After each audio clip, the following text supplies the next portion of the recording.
Hello नमस्कार आदाब सत श्री अकाल। एक बार फिर से मैं साहिर कमाल आप सभी का जय महादेव विद्याकुल के ऑनलाइन प्लेटफॉर्म पर स्वागत करता हूं। और आज एक बार फिर से हम अपनी स्टेट की 6वीं रैंकिंग की टॉपर मुस्कान शुक्ला के घर पर आ चुके हैं। और इनके आने तक हमें बहुत ज़्यादा लंबा सफ़र तय करना पड़ा प्रयागराज से गोंडा, और गोंडा के बनगाई गांव में हम यहाँ इस समय बैठे हुए हैं। हमारे बगल में उनकी माता जी बैठी हैं और उनके बगल में उनके पिता बैठे हैं रविंद्र कुमार शुक्ला जी। आज ये माँ बाप बहुत ही हर्षोल्लास महसूस कर रहे होंगे, और जाहिर सी बात है बात ही ऐसी कुछ है क्योंकि बेटे की जगह बेटी ने सर ऊंचा किया, और बेटी बहुत कुछ कर सकती है। और इस समय इस साल के हम अगर परिणाम की बात करें तो अधिकतर बेटियों ने ही टॉप 10 में पोजीशन बनाई है। मुस्कान शुक्ला उन्हीं एक ख़ास बेटियों में आती हैं। तो मुस्कान शुक्ला से जानेंगे कि आखिर उन्होंने अपने इस टॉपर की जो लिस्ट है उसमें अपना नाम दर्ज किस तरह से करवाया, किस तरह से वो अपनी पढ़ाई को करती थी, और किस तरह से उन्होंने अपने सारे सामाजिक बंधन तोड़ करके अपना नाम इस लिस्ट में दर्ज करवा दिया। क्या क्या स्ट्रैटेजीज़ अपनाई और कितना सपोर्ट मिला, कहाँ से मिला, उनके परिवार के बारे में और उनके बारे में। हेलो, मेरा नाम मुस्कान शुक्ला है और मैं इस साल की 2022 की डिस्ट्रिक्ट टॉपर हूँ और मेरा उत्तर प्रदेश में 6 रैंक आया है।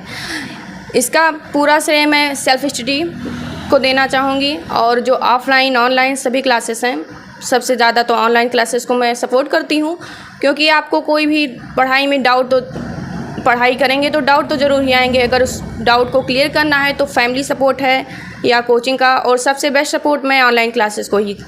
इसके बाद मैं पूरा सपोर्ट मेरी फैमिली का भी मुझ पर रहा है, मेरे टीचर्स का भी रहा है, और स्पेशली मैंने जय महादेव विद्याकुल से भी क्लासेस ली हैं कई। इसके बाद मेरे सारी डाउट क्लियर हो जाते थे। अगर कोई भी मुझे डाउट होता था तो स्पेशली मुझे गाइड करने वाले मेरे पेरेंट्स थे, और मेरे बड़े भाई मिस्टर आकाश कुमार शुक्ला भी थे। टॉपर जब लिस्ट में बच्चे आते हैं तो कुछ बच्चे जो हमें ऑनलाइन देखेंगे वो उनके मन में आएगा कि ये जो टॉपर है ना, ये ऊपर से कुछ दिव्य ज्ञान प्राप्त करते हुए आए या कुछ इनको दिव्य शक्ति प्राप्त हो गई है। तो हम जानना चाहेंगे आपसे, क्या कोई टॉपर माँ की कोख से बनकर आता है? जी, ये आप पे डिपेंड करता है, आपकी मेहनत पे, आपके पूरे हार्ड वर्क पे। आप कैसा, आपकी लाइफ की एक एम हो जाती है, आपको लाइफ में आगे चल के करना क्या है, तो उसी के हिसाब से आपको जैसे जिस पोजीशन पे लाना है वो आप पर डिपेंड करता है। आप कैसे क्या प्राप्त करना चाहते हैं, या ये ज़रूरी नहीं है कि कोई बच्चा पहले से टॉपर होता है। किसी ना किसी की गाइड ज़रूर मिलती है फैमिली से, या फिर नेक्स्ट ईयर के टॉपर को देखकर, या किसी भी ऐसे ही।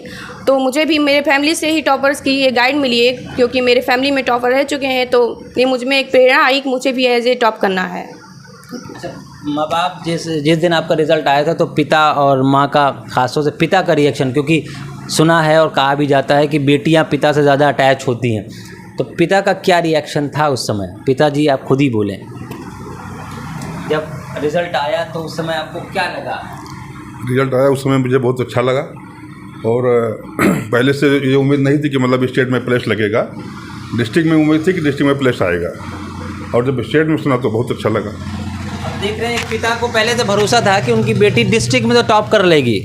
ऐसे माँ बाप शायद बहुत नसीब वालों को मिलते हैं, ख़ासतौर से लड़कियों को, क्योंकि हम जिस स्टेट में रहते हैं वहाँ पर लड़कियों की शिक्षा बहुत ही पिछड़ी हुई है, ये सभी जानते हैं। लेकिन हम यही आग्रह सबसे करेंगे कि माँ बाप हों तो इनके जैसे जितने भी टॉपर्स हैं उनके माँ बाप के बारे में या उनसे आपने बहुत कुछ सुना है अभी तक, जितने भी इंटरव्यू आपने देखे हैं।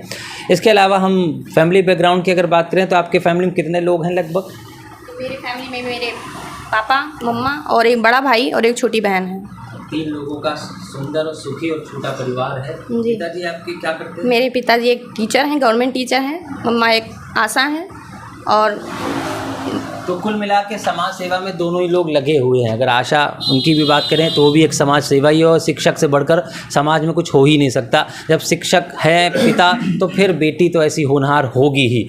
चलिए, अब हम बात करें कि आपने अपनी पढ़ाई पर यूपी बोर्ड में कितने समय दिया, या ये सोच करके कि मुझे टॉप ही करना है, इस तरह से सोच करके पढ़ा कि क्या, कैसे टाइम मैनेज किया? और घर में आपसे खाना वाना कुछ बनवाया जाता था कि नहीं बनवाया जाता था? जी नहीं, फैमिली का पूरा सपोर्ट था मुझे। खाना बनाना या ऐसी भी कोई घर की कोई भी काम के लिए मुझे कोई भी प्रेशर नहीं होता था मुझ पर। एज ए विश, आपको जो करना है आप लाइफ में, अपने आप अपना ड्रीम बनाइए, आपको जैसा करना है उसको आपको ही तय करना है लाइफ में। और मैंने टाइम का सबसे ज़्यादा प्रेशर, मेरा टाइम का कोई भी नहीं था ऐसा कि आपको इतने टाइम से, पूरा यही था कि आपको अपना टाइम अपने स्टडी पे या फिर आप बीच में ब्रेक, ये सब आपके लिए ही डिपेंड होता है। तो मैंने टाइम बहुत ही अच्छे से मैनेज किया था हर सब्जेक्ट के लिए, क्योंकि मुझे पता था हर सब्जेक्ट इम्पॉर्टेंट थे। स्पेशली साइंस साइड में तो फिजिक्स, केमिस्ट्री, बायो को टाइम देना ज़रूरी है। और ऐसे मान सकते हैं कि हिंदी इंग्लिश को टाइम नहीं तो नहीं, ज़रूरी है हिंदी इंग्लिश को भी टाइम, क्योंकि वो आपके लिए बहुत डिपेंड है। पहले उसी का जैसे ऑप्शनेबल क्वेश्चंस आते हैं हिंदी में ज़्यादा से ज़्यादा। तो अच्छा, ज़्यादातर बच्चे इस चीज़ को समझते हैं कि हिंदी इंग्लिश को तो रट के पास हो जाएंगे, क्या ये करना चाहिए या आपने किया था? क्योंकि आपके इंग्लिश में भी आई थिंक 90 हैं, शायद कहीं एक चूक रह गई हो उस वजह से। अब आप देख सकते हैं जितने भी टॉपर्स हमारे हैं बच्चे, उनके एक on an average Hindi English में नंबर कम है, तो बेटा नंबर वो कम होने की वजह से ही खिसकते रैंक आगे चली गई। जो टॉपर था उसके तो हैं, उसके अलावा सबके इंग्लिश हिंदी में कम हुए और इस वजह से उनकी कोई 9वीं रैंक पे आया, कोई 8वीं। अगर वही उस पर ध्यान दिया जाए हिंदी और इंग्लिश दोनों पे, तो हर बच्चा उतने मार्क्स ले आए, क्योंकि फिजिक्स, केमिस्ट्री, मैथ, बायो पर बराबर से समान फोकस करते हुए बच्चे पढ़ते हैं। हिंदी इंग्लिश में 10-10, 15-15 नंबर कम होते हैं, जिस वजह से रैंक खिसक जाती है। चलिए अब हम आपसे निवेदन करेंगे, हम अपने जो भी कैमरामैन है वो बाहर का कुछ परिवेश दिखाएं इनके, और दिखाएं कि ये कैसे माहौल में पढ़ती थी, क्योंकि आसपास इतनी ज़्यादा अवेलेबिलिटी नहीं है। हर सड़क, जैसे कि सामने एक रोड गई है, उसके उस तरफ खेत खलियान पड़े हुए हैं। आप आगे थोड़ा चले जाएँ कैमरामैन थोड़ा सा, क्योंकि माइक हमारे पास पर्याप्त मात्रा में है, थोड़ा सा।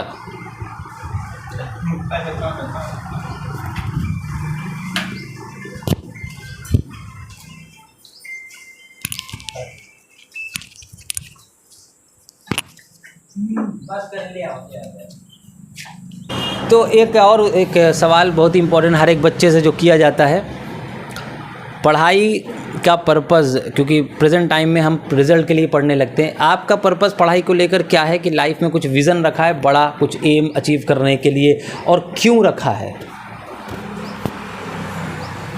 ये एम मेरा लाइफ का एक डॉक्टर ही है, और ये इसलिए है क्योंकि मेरे जो नाना थे तो वो उनके 3 बेटे और 1 बेटा है, तो तीनों को एज ए डॉक्टर वो खुद बनना चाहते थे।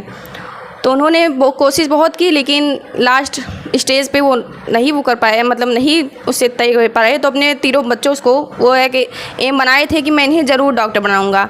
तो जब हम कभी ऐसे समर टाइम में, हॉलीडेज़ में अपने वहाँ जाते हैं, तो वो हमसे ज़रूर कहते हैं कि आप बेटा एज ए डॉक्टर, आपको उस पर एक अलग ही ट्रस्ट होता है लोगों का। या फिर आपके डॉक्टर बनने वाला जो सब्जेक्ट के टीचर सामने बैठे हैं, तो can you say something about DK sir, क्योंकि इनसे आपने पढ़ा अगर जी, तो जाहिर सी बात इनकी शैली को लेकर के आपके मन में बहुत कुछ होगा कहने को। जी, जे महादेव विद्याकुल से डीके सर से मैंने बहुत उसकी बायोलॉजी की कोचिंग की थी, और स्पेशली ये मोटिवेशन बहुत ज़रूरी है। तो विद्याकुल से मुझे मोटिवेशन हर चीज़ के लिए मिलता था, स्पेशली बायोलॉजी में मुझे इनसे बहुत मोटिवेशन मिला है।